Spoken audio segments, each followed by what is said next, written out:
sex talk in Parliament on Thursday, with members especially worried about the increasing cases of teenage pregnancy.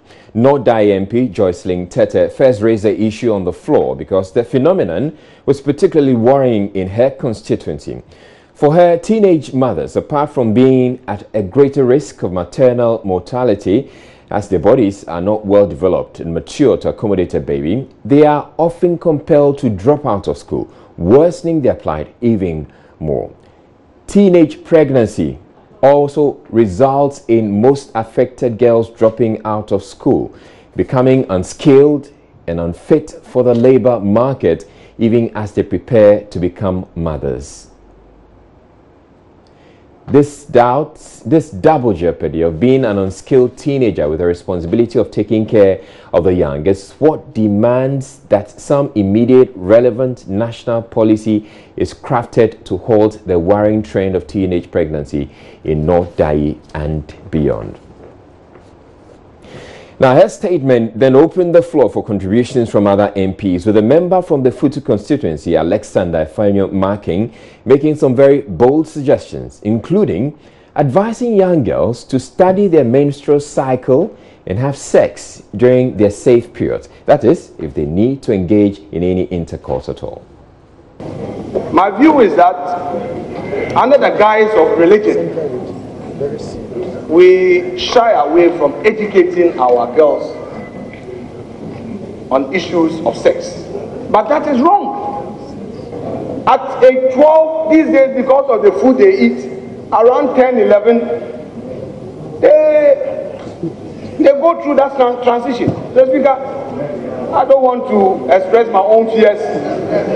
The Speaker, I have some at home, and suddenly they are growing. And the transition has been too fast. But that is the trend. We must educate them and let them know that you must not have sex. These are the consequences. However, Mr. Speaker, we must equally tell them that if you want to do it, protect yourself. Insist.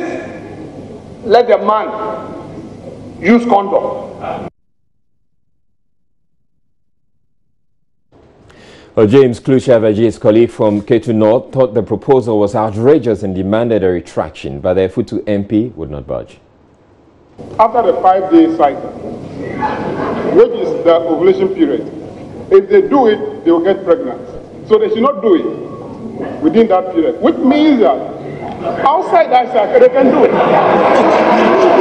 And Mr. Speaker, I want you to correct that one. They should completely tell them not to do it. Mr. Speaker, I do not belong to the idealist class. I do not belong to that group. I'm not an idealist. I'm a realist. I am educating the younger ones that if they want to do it, they should do it in their safe period. I'm saying it without missing words. Because you can't stop them. You must not pretend that you can stop them. Don't pretend. In so saying, it is not to undermine our religious values. Mr. Speaker, that is the reality.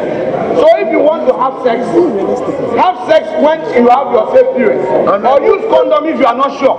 That is what they must be told. That is proper sex education. Not the one funny, pretending and not telling them the truth. Meanwhile, MP for Clote Kole, Zanetta Rawlings, is of the view that men who impregnate teenagers should be made to face the full rigors of the law. I think that it's important that perhaps some of the laws are looked at once again.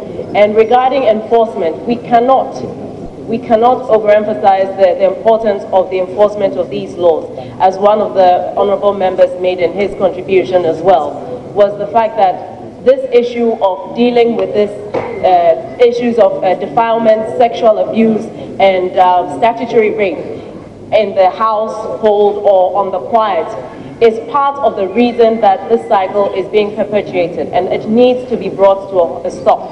And I think that from within this house, we can all be perhaps advocates of making sure that the law actually works in favor of our young females.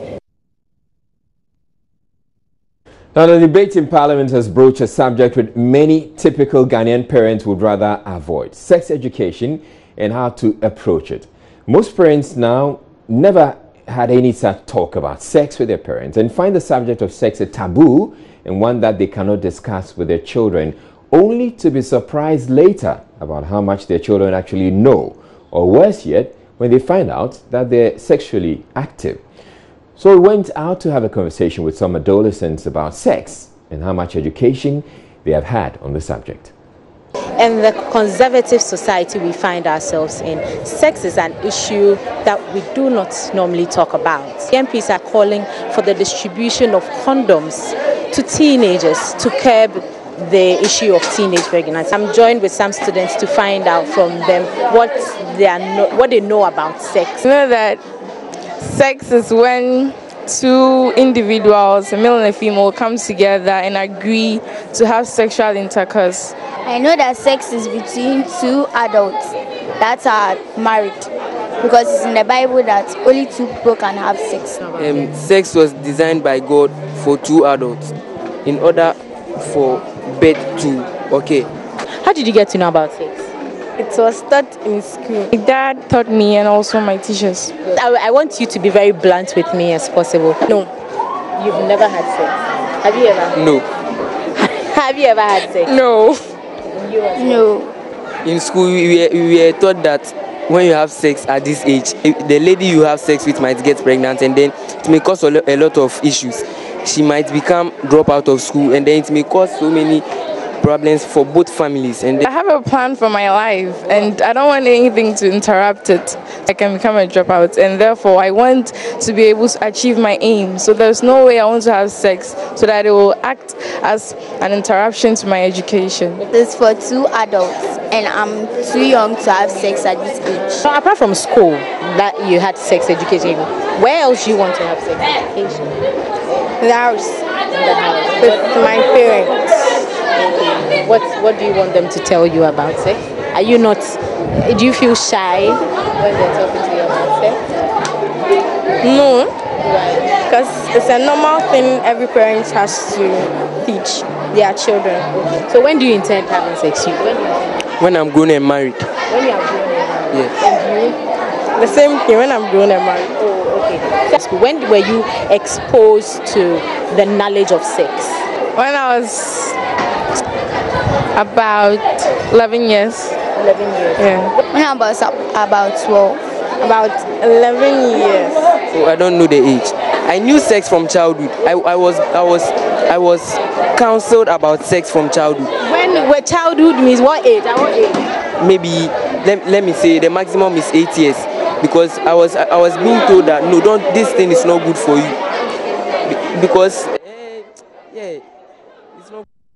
We also spoke with some parents about sex education for their children, if they have had that conversation at all, or whether that conversation should happen in the first place. I would be worried if my daughter engaged in sexual activities at a teenage age. I'll be very worried. Why would you be worried? Oh, I believe that is not the right time for teenage girls to engage in such acts. That will make me worry. Yes, I do. Why would you be worried? Because that can lead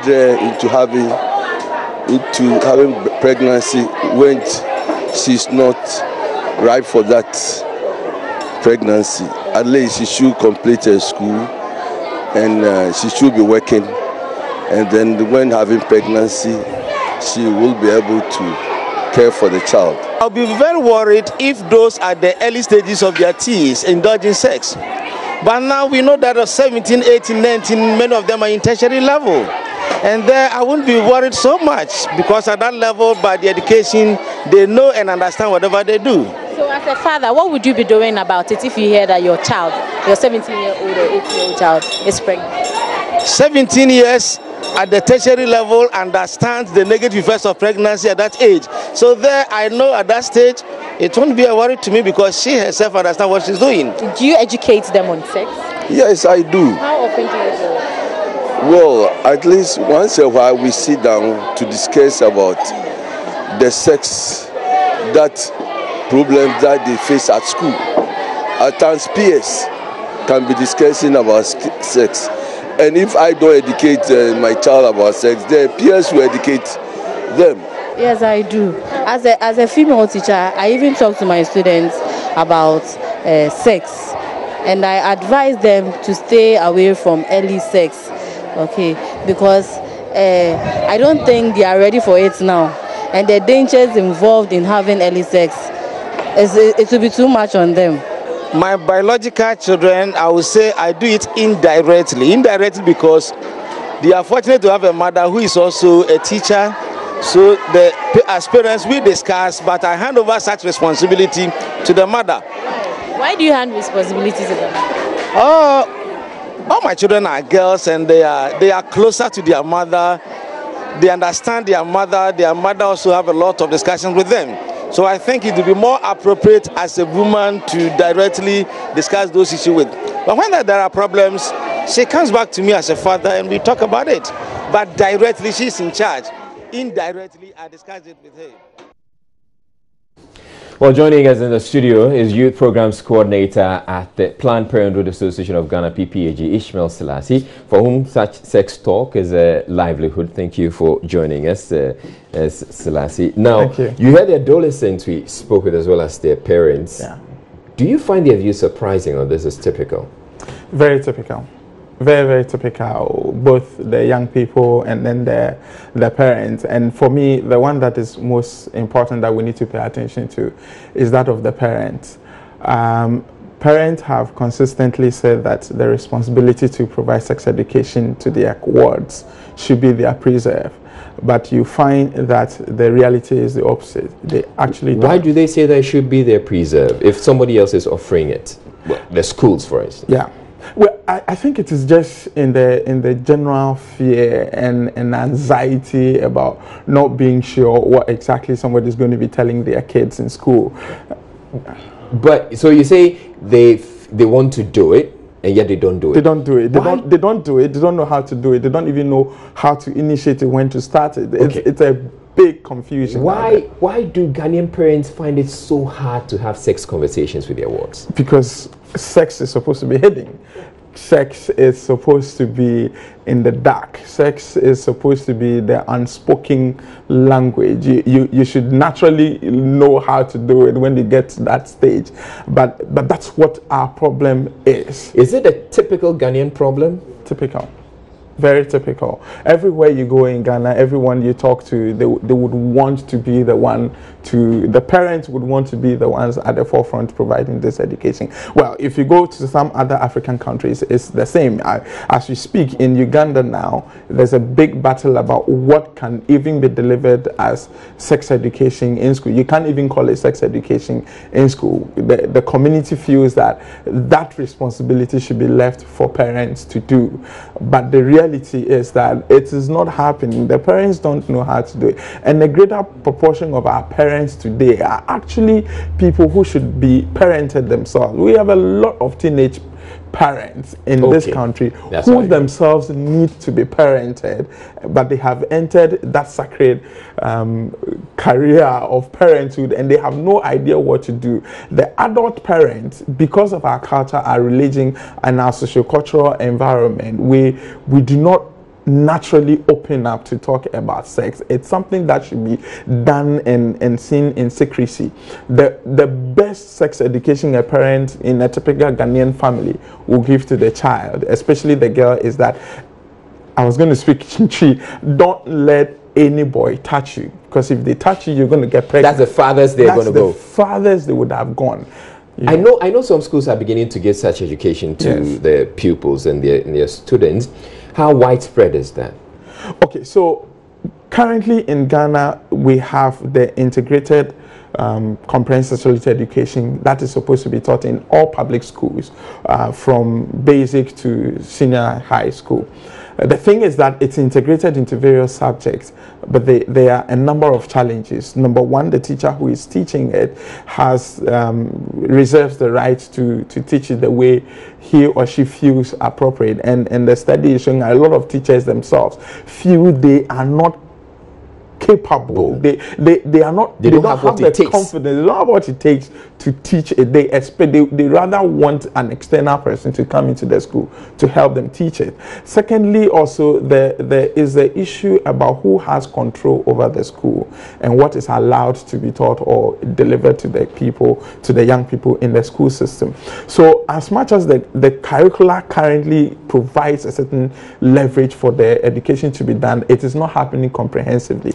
How about is it the same? Would you say that's the same in the private schools? You talked about the public schools having this. Private schools, you can't even expect that across board every private school is having comprehensive sexuality education. Some are doing extremely so well. Others don't even care at all because the focus is on delivering the grades for the school and making their school look good. So anything else that is not really in the curricula would not reflect in the results. Is not a priority. What would a school that is doing some sex education, what would they typically teach the children? Okay, so first of all, we have to do age-appropriate comprehensive sexuality education. That needs to be defined. So depending on the age of the pupil, there's content that is appropriate. Starting from helping the child to know what it means, what somebody's private part means,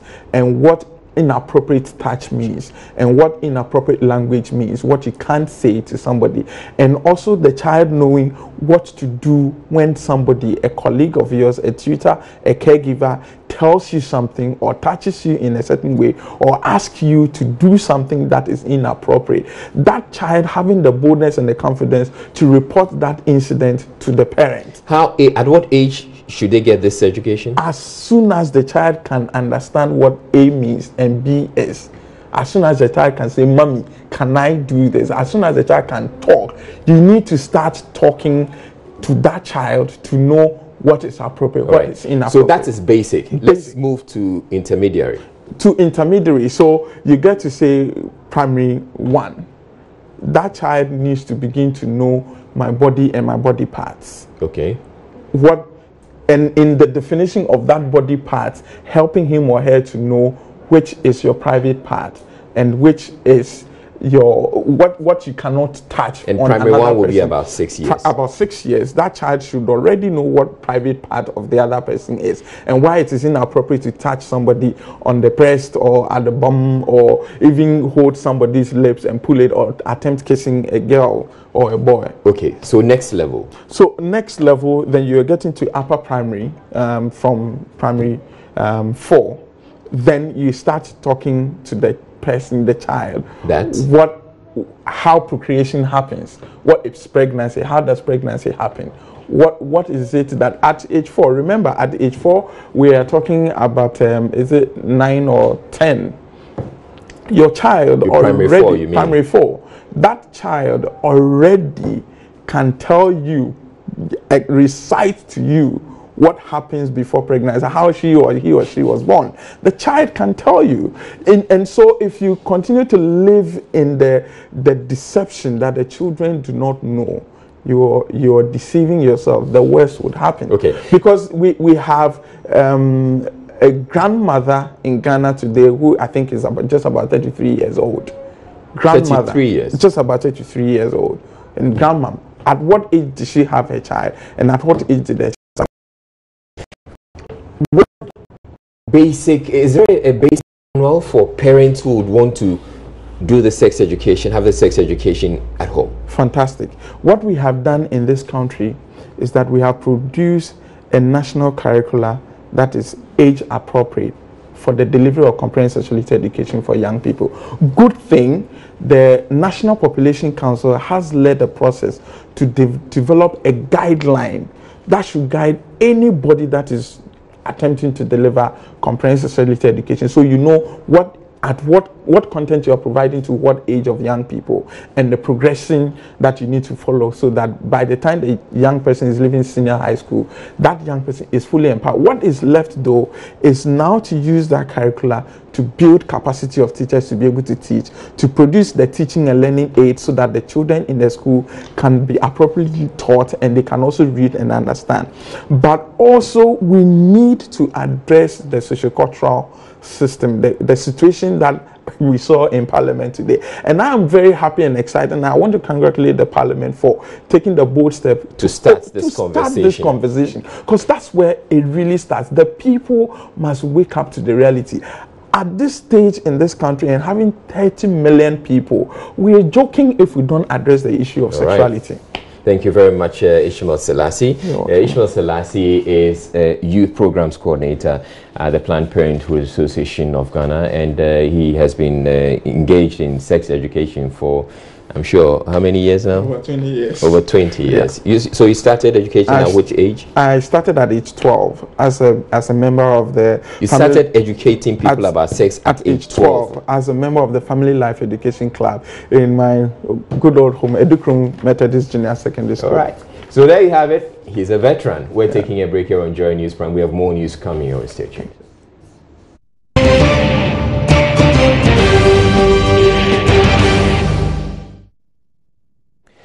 She has lived very close to the president's residence for more than 20 years, but on Thursday, she had no choice but to leave to her hometown as an eviction notice for them to vacate the area around the president's residence elapsed.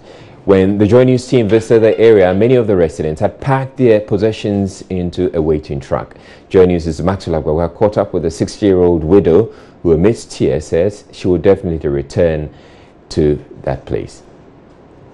Contain moi, yeah, 20 Ghana, yeah, fancy 2 million. To contain moi, me come baby since yeah, 60. Contain moi, yeah, 20 Ghana, yeah, fancy 2 million. To contain moi. 60-year-old Dinah Ewuku shedding tears when our team visited her at her Nima residence last week.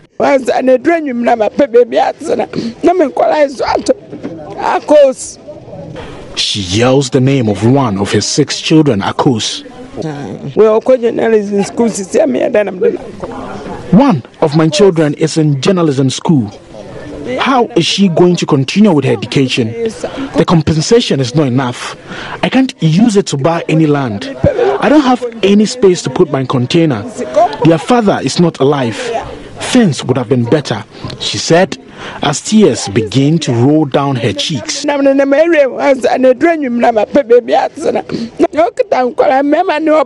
mother of 6 has been worried since she was served with eviction notice.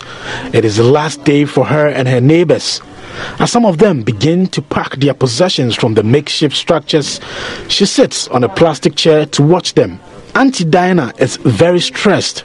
She has lived very close to the president's residence for more than 20 years. We are thankful to him. God bless him, and anytime there is an election, we will come and vote. I'll go to my hometown. My children will be here in Accra. So during elections, I'll come and sleep over at their place to cast my ballot. She said as tears began to form in her eyes. Dana Iwuku's situation mirrors the dilemma many of the residents living around the president's residence find themselves. Many of them have no choice but to start a new life elsewhere. Maxwell Agbagba, JoyNews. We're taking a break here on JoyNews Prime to bring you business news, but our top story for this hour has been the talk about sex education. It's all started in Parliament, and on Facebook we're asking you this question: where and how did you get educated about sex, and at what age? So you can go and post your comments there. But still ahead in the bulletin, that's up to business. Inaugurated metropolitan, municipal and district assemblies have, or the district assemblies that were established recently have been inaugurated across the country. We have that coming up. It is my greatest pleasure to declare Laura Municipal Assembly duly inaugurated.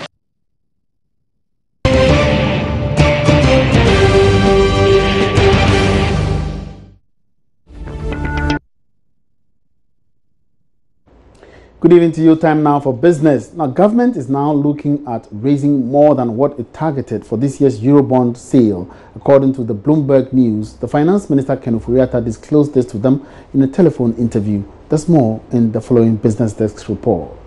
According to the Finance Minister, half of the amount would be used to clear existing debts. $1 billion would be used to meet its financing needs outlined in the 2018 budget. Bloomberg News also says government is looking at $1.5 billion to refinance dollar debts if it's able to secure the funds at a favorable interest rate. The finance minister had initially told Joy Business that they were looking at raising as much as $2 billion subject to favorable conditions, and the fundraising could happen before the end of the first half of this year. It is not clear for now whether this would go down well with the IMF when they are proposing that the Eurobond auction should be capped at $500 million. Now, Head of Legal Department of NIB Bank, Robertson Pacha, has been speaking about the ruling by the Supreme Court yesterday on the judgment debt situation of the bank. The ruling yesterday overturned a review application seeking to quash a $60 million judgment debt that the NIB was to pay Dominion Corporate Trustees Limited on an initial order of a high court. Robertson Pacha says this would once again turn around the fortunes of NIB and enhance its image with other international stakeholders. Since 2010, the bank has been saddled of this similarly judgment debt case, and as a result, a lot of the bank's credit lines have been affected. I mean, to the extent that even Bank of Ghana would sometimes want us to make provisions for the supposedly judgment that had been hanging on the bank. And it also affects the bank's relationship with other banks. And then our customers too didn't have real confidence in the bank, because obviously if anybody tells you that your bank has a judgment debt of over $90 million US, with an interest at 11% a year running, I mean, you would have some cause to be cautious the way you deal with the bank. And that has affected the fortunes of the bank. But with this judgment off, I think that the bank is now poised to move on fully. I think that we now have a clean sheet with which we can confidently deal with our international partners. Our correspondence bank will now have confidence in us that all along what we have been telling them, that yes, we had a good case. I mean, now they are very assured that yes, I mean, the bank has no cock hanging over their neck, and therefore they can enter into any relationship with us, knowing that, I mean, we don't have any judgment debt. Now, consumers appear skeptical about online services despite the surge in e-commerce and online retail services. As we mark in the International Consumers' Rights Day on the theme, Making the Digital Marketplace Fairer, we hit the streets of Accra to gauge their experiences. This is Sheila Tamaklu's report. All across the world, e-commerce, or better still, buying products and services online, is fast taking over some conventional marketing transactions. According to e-marketers' estimates, e-commerce sales accounted for 1/10 of total retail sales worldwide, amounting to $2.3 trillion. In Ghana, e-commerce is also fast gaining grounds. But do customers feel safe patronizing the service? I think the regular market is better because you go and see it yourself, you pay, you take it. But online, maybe they will bring it and later you will not like the way it is. And so I prefer the going regularly. What about the services like the internet and all that?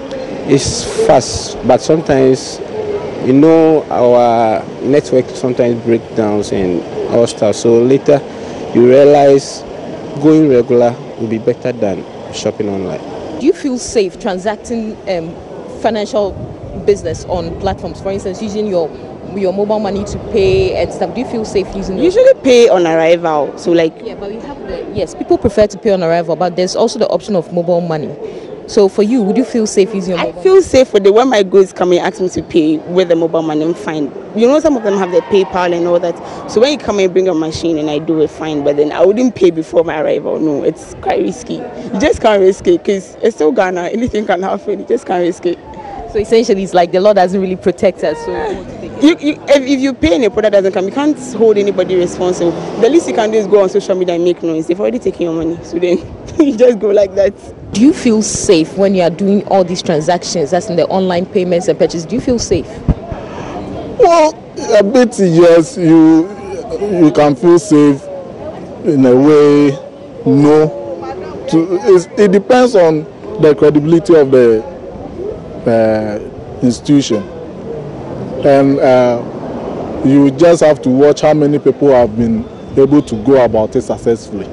So I normally go online shopping based on what people have said and looking at the evidence that, hey, he bought it here or she bought it here and this is the evidence. So if I don't have any evidence, I won't do online shopping. The apprehension expressed by these consumers is largely due to an absence of a code of conduct to protect their right in the digital space. But as the world marks World Consumer Day under the theme, Making Digital Marketplaces Fairer, consumer rights activist Apiakusi Adomako is pushing for the implementation of the Consumer Rights Protection Law. Once the law is passed, the law allows for the creation of the Consumer Protection Commission that will be able to resolve consumer issues. It also means that businesses will also have to up their game. I mean, currently, because we don't have consumer protection law, people go to China and bring any interior goods and they will write on it, goods sold here are not returnable, because whatever he is selling, that person cannot guarantee the efficacy of the goods. But once the law becomes operational, all these consumer violations will be a thing of the past. The general enforcement of the law will go a long way to ensure fairness and check fraud, which constitutes major threats to the development of e-commerce. And in another development, CEO of the Ghana Standards Authority, Professor Alex Dodu, has emphasized the essence of registering all electric cable imported into the country in order to meet acceptable standards. He says the authority will begin clamping down on all unregistered cables on the market in July this year. The aim is to prevent the flooding of substandard products on the market. Well, basically, first and foremost, we are going to have all those we have registered listed on our website. That is number one, but that is the easy bit. Now we are hoping to mark cables. Now, even if that starts on the 1st of April, it's not going to be full speed till at least 3 months, because that means that every importer will need to mark it somehow. I mean, there are various verification modes that you put on. I don't want to call it a tax stamp because it's not a tax stamp, but you can have, in countries like Kenya, they call it the import certification mark. So you have a mark on it which shows that this has been approved for imports. You have only 1 month. Specifically, what are you going to do by April? Should we release it before we get approval from our bosses? Our view is that we will announce the exact solution. But the exact solution is going to be in the form of a verification on every single batch of cable. It may be on the outer wrapping or it may be on the inner cable, so that when you pick the cable, you know where it's coming from. But we're also going beyond that, because it's not just a cable we are focusing on now. We have already made an announcement that in this country, if you go to several shops in town, you buy an electric fan, a TV, whatever, and the plug. It's not really the square 3-pin that we all know. It's all sorts. That is wrong. The Energy Commission has already submitted legislation, but we think it's going to be too long. So we have also submitted a ministerial order as well as an LI, so that basically what we say is that you cannot just stop all the companies. You are giving them 3 months. That if by the 1st of July you find anything in any shop being sold commercially, which is not the 3-square pin, then you will take them to court and sanction them. The days of saying that we'll deal with it, for me, are over. We sanction. We give clear timelines and we show you the sanctions. And we're hoping that the fines will be punitive enough to stop people doing that. And that's all in business for tonight. Many thanks for your company. My name is Emmanuel Abuaji. For more news, you can log on to myjoyonline.com/business. Israel comes back with more news. Good evening.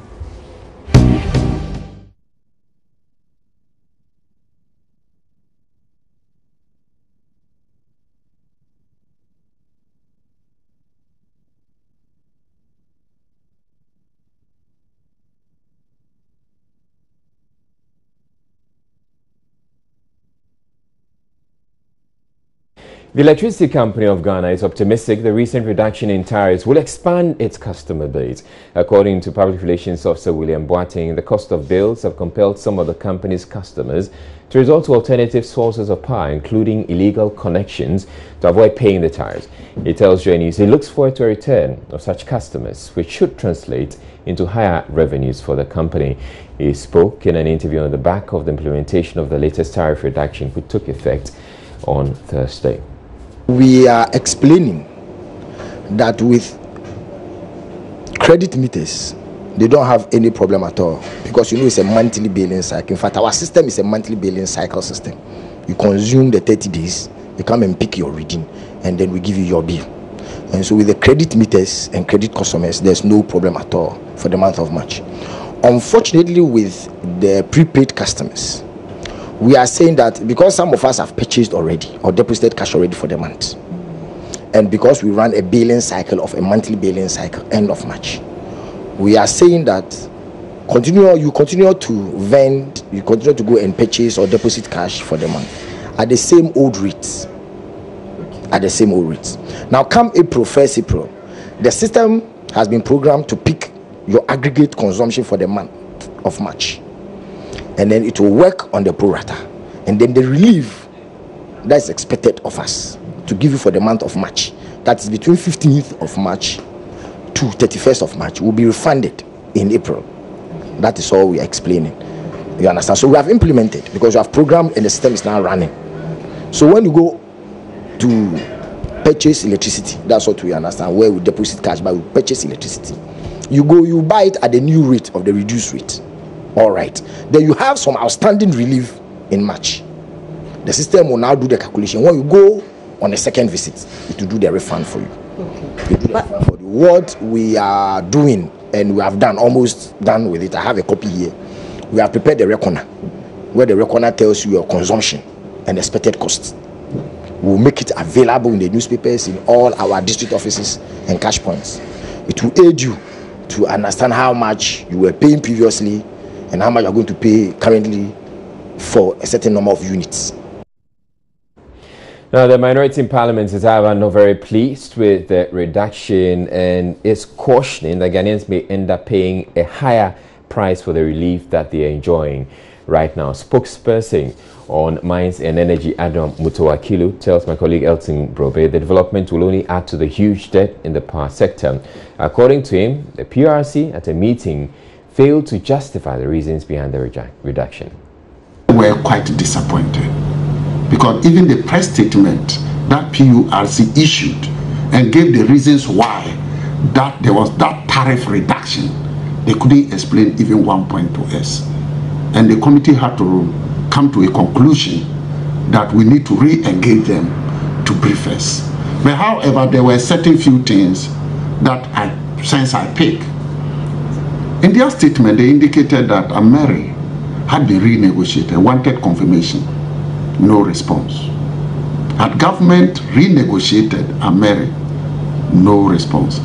How did they manage to reduce the capacity charges from 5.5 cents per kilowatt hour to 3.848? Is it that government has taken it as a subsidy? And a subsidy means we, the ordinary consumers, will be paying it in the future. No response. 2, the acts of transmission losses reduced from 4 to 3.8. As a committee, we needed to interrogate to find out the investment by GRICO. Can you commiserate the reduction? Because if GRICO is not able to meet it, you don't look at the investment in the transmission.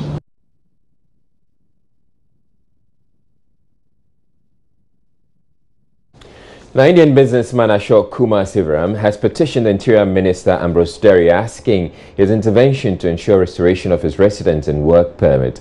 Mr. Sivaram was on Sunday, March 11, arrested and deported by officers of the Ghana Immigration Service after the Supreme Court quashed a High Court decision ordering a restoration of his residence and work permit.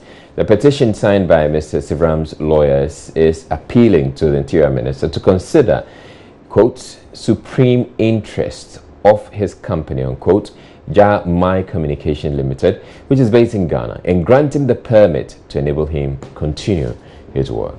We'll take a break to bring you entertainment, but still ahead in the bulletin we'll be bringing you the story of the inauguration of the newly established district assemblies, or municipal and district, metropolitan municipal and district assemblies across the country. Do stay tuned.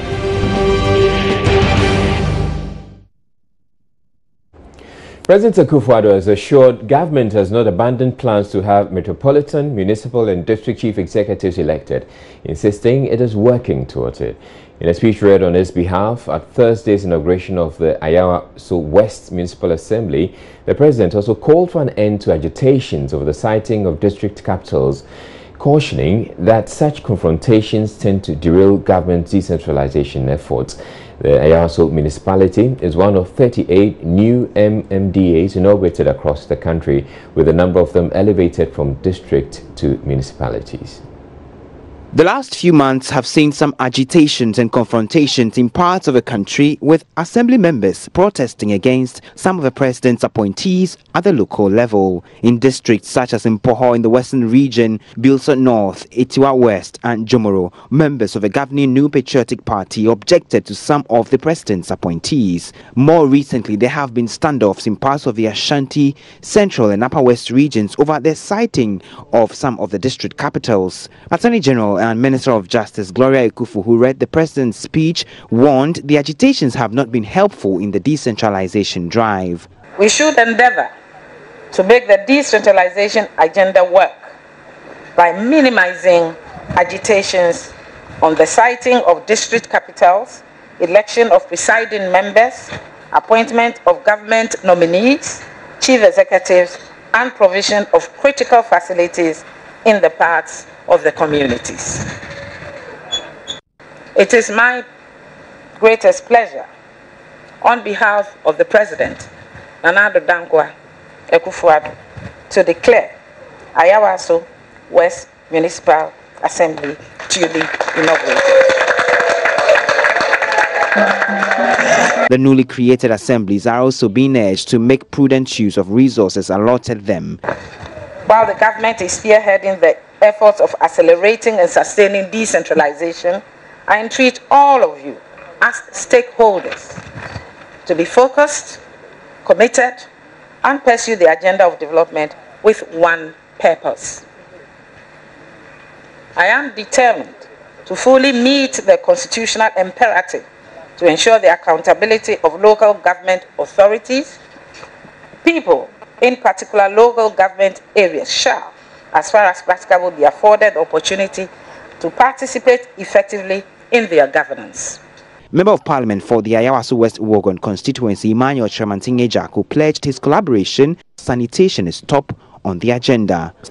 If we find a right person, a capable person, a knowledgeable person, a person with foresight, together with assembly men and women and the public servants, I have no doubt that we will turn the fortunes, and together with myself as a member of Parliament, we will turn the fortunes of this community and improve on things like sanitation. It is important.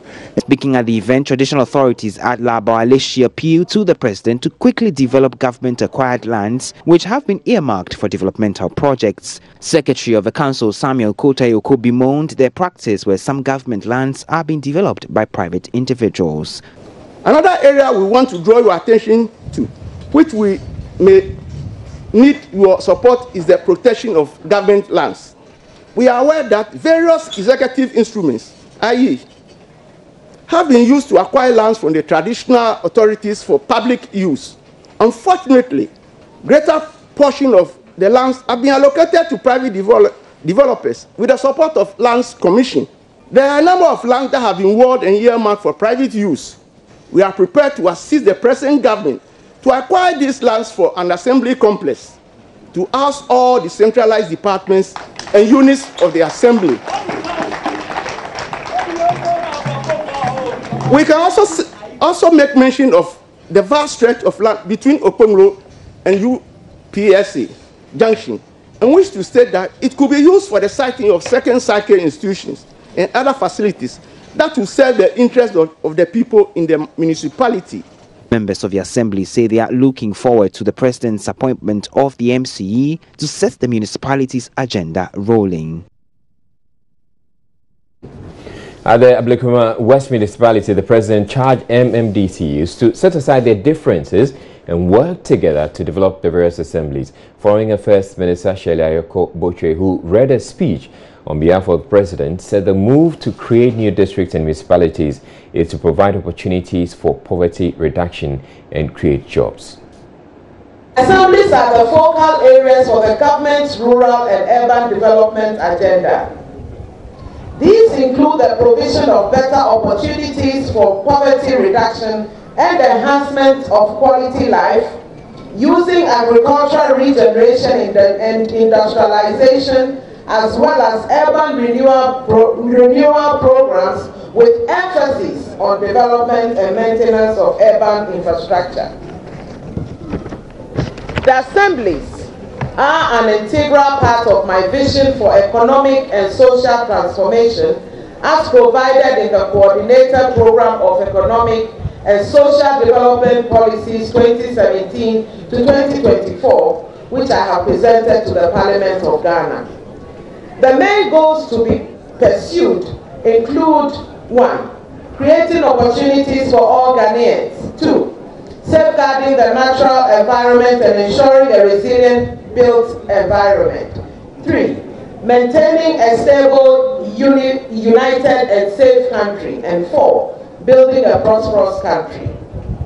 The flagship projects and initiatives in the short to medium term will be successful if the assemblies play their respective roles in our agenda to revitalize the economy, revamp economic and social infrastructure, transform agriculture and industry, provide social development, reform the delivery of institutions of governance, leveraging on science, technology, and innovation for development.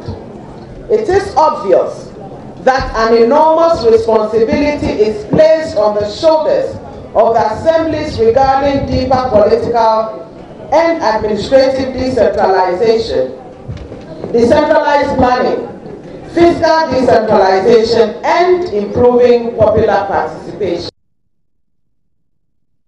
Member of Parliament for the Ablekuma West Constituency, Esle Usu Ekofo, pledged her full commitment to the newly created municipality. It is imperative that we work together for the development of our assembly, and I am committed to doing that. I'm a member of the assembly too, as the member of Parliament. I am committed to working with the assembly members, the chief executive who will get, the coordinating director, the traditional authorities, and all residents of Ablekuma West to develop programs and plans which will inure to the benefit of everyone who lives in this assembly. I am committed, and I have no doubt that Ablekuma West Municipal Assembly will become the model assembly for others to come and emulate. Elsewhere, Deputy Minister of Roads and Highways, Anthony Cabo, has called on the people of the new Laura municipality to work together irrespective of their political affiliation. He asked the people to always remember that the municipality belongs to all, irrespective of their political affiliation or differences, adding, its success or failure is their collective responsibility. Anthony Cabo made the call at Laura during the inauguration of the municipality, which has been elevated from a district. JoyNews' Accra West correspondent Rafiq Salam reports. The Laura district is the second oldest in the northern part of the country after the Gambaga district. Established 111 years ago, Nandom, Lambusi, Jiruba and Sisala West and East districts used to be part of it. Paramount Chief of the Laura traditional area, Napowele Cabo III, did not mince words on the excitement of his people after several failed attempts to elevate the district to the status of a municipality. The journey to this occasion, which we are about to witness today, has been long and full of many failed promises and unfulfilled hopes and aspirations. Since the creation of Laura as a district by the colonial administration in 1907 to today. As a municipal assembly, we would be required to provide and maintain a higher level of services than before, be it in education, health, road infrastructure, security, and other social services. Then came the moment the people have been waiting for, the announcement from President Akufo-Addo on the elevation of Lora to the status of a municipality. It was done on his behalf by the Interior Minister, Ambrose P. Derry. It is my greatest pleasure to declare Lora Municipal Assembly duly inaugurated. I wish you well. Your success will make Ghana great and strong and create, quote, an optimistic, self-confident, and prosperous nation through the creative exploitation of our human and natural resources and operating within the democratic, open, and fair society in which mutual trust and economic opportunities exist for all. For Deputy Minister of Roads and Highways, Antonio Inyo Abeifakabo, who also doubles as the Member of Parliament of the area, the elevation of the district to the status of a municipality is a campaign promise fulfilled. Let us continue to work together irrespective of our political affiliations and our political differences. We must always remember that Lora belongs to all of us. Her failures are our collective failures. Her successes are our collective success. Lora Municipal Chief Executive Matt Mbombe spoke of the benefit the people will derive from their new status.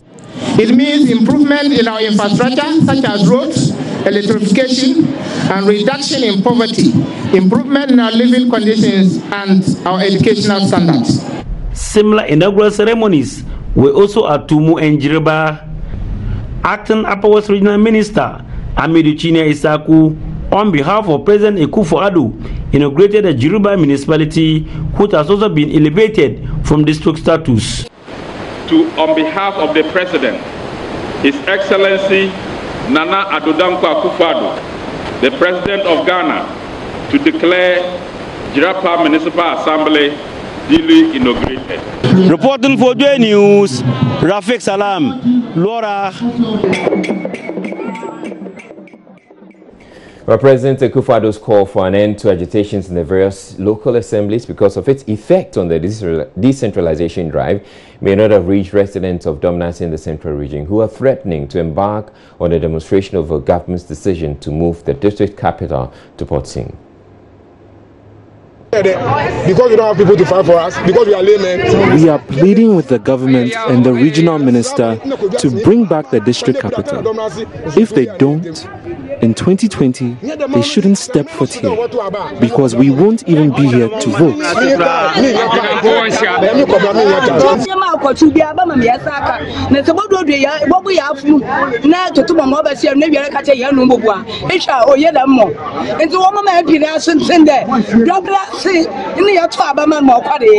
This is betrayal to the highest level. It is the people of Domnasi that gave him votes to be where he is now, and not Potin. Government should come and change this, else they will face our wrath.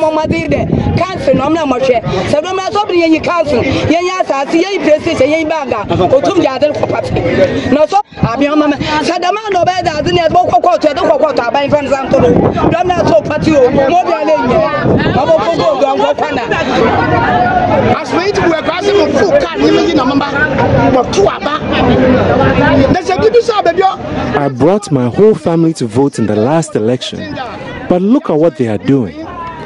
If they want to take the capital to Potin, we won't say anything, but 2020 will soon come.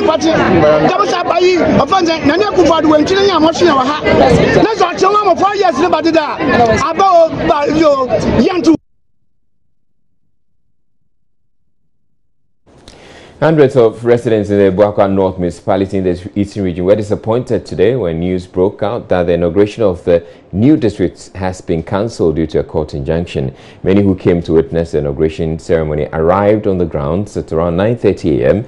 and started leaving after 1 p.m. when it became apparent that the ceremony wouldn't come on. 2 persons filed an injunction on Wednesday restraining government from inaugurating the assembly.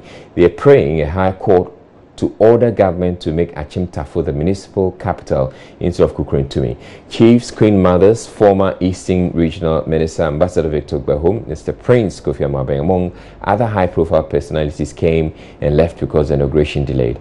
Meanwhile, the Minister of Defense, Honorable Dominic Nituo, who came to represent the President, arrived at the venue before 10 a.m. and left for a crunch meeting over the injunction. He returned around 2:30 p.m. and announced that the inauguration couldn't come on as scheduled because of the court injunction. He however noted that the Buakwa North District Assembly has already been created by law and the capital is Kukurintumi. The court will hear the injunction on April 10, 2018, the Koforidua High Court. The governing New Patriotic Party has warned it will sanction members who sidestep internal mechanisms and head to court to seek redress. The warning has been occasioned by the party's inability to conduct constituency elections in some of its branches because of legal suits. Acting General Secretary John Boedu has meanwhile announced regional elections will come off on April 21 despite the hitches.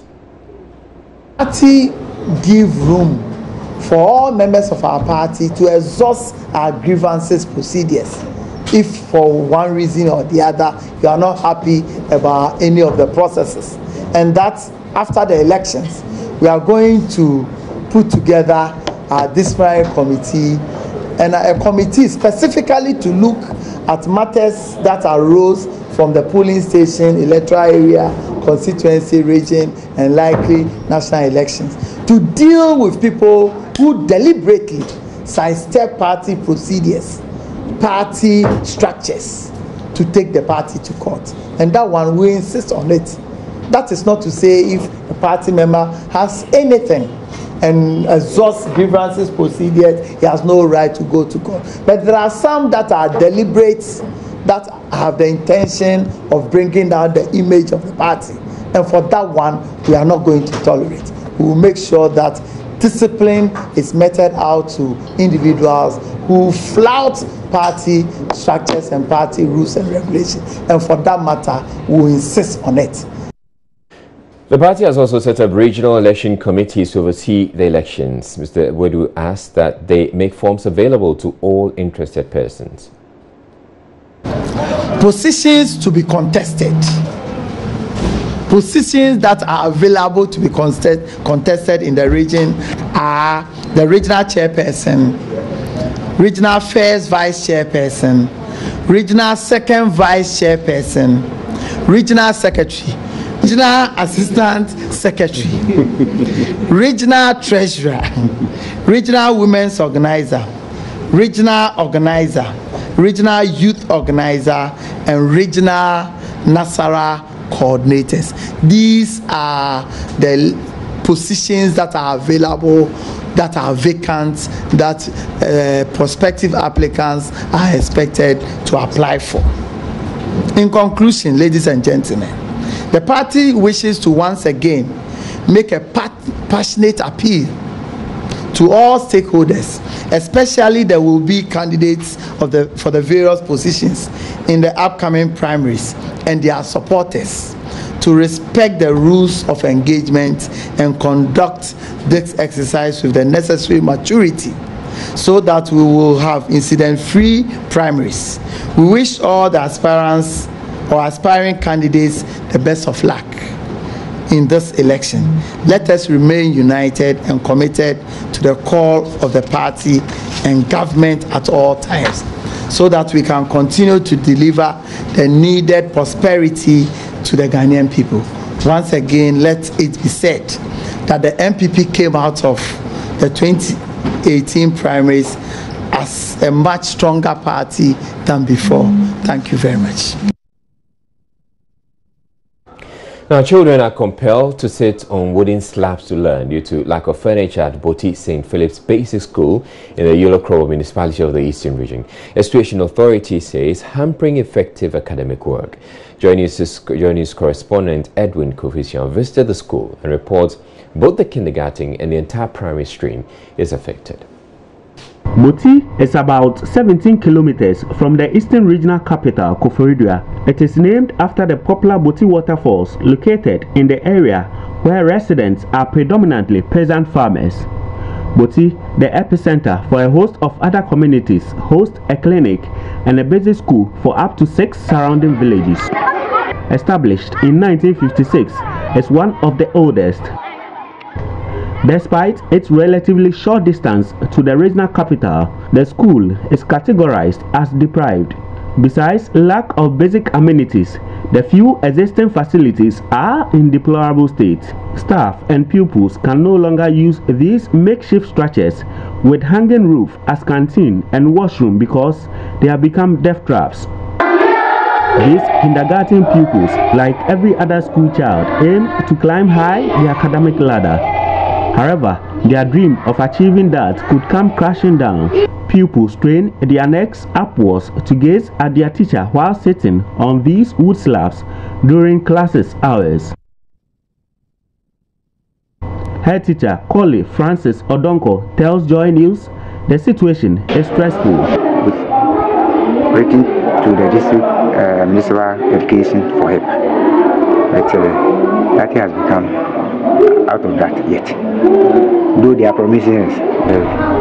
These children have had to share one desk and get their uniforms frequently torn. We sit on it with our school uniforms. We come and sit on it. Our uniform is become tear. We need help. The plight of these pupils and staff is compounded by reptile invasion of the compound. They were in class. I was in the office. They called me that they saw a snake at the roofing district. And we came to kill it. Secondly, we were at a meeting, and then one of the teachers raised up the head and saw a snake. That one with the help of some of the neighbors, committee members, we were able to kill that one too. At one time we were at SMC meeting. And they called us that there was a snake again. And then with the help of the SMC members present, we were able to kill that one. Trespassers, some of them suspected criminals, once reportedly broke into the school's office and made away with properties including teaching and learning materials. Official reporting for JoyNews. Boti.